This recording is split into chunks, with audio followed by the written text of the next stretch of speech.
Hello.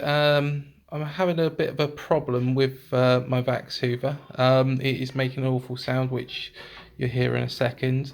Um, I wanted to see if there was anything you could advise me to do to help with. Just show you the front of it. It's all put together there.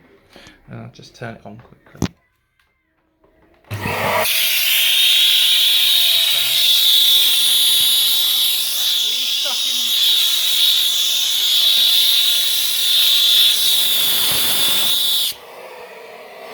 So as you can see, it's sucking stuff up, but it is making that sound. The only thing which does stop making it sound is putting a finger over this hole. Will stop that sound for a period of time, but not indefinitely. If you could help, that'd be great. Thank you.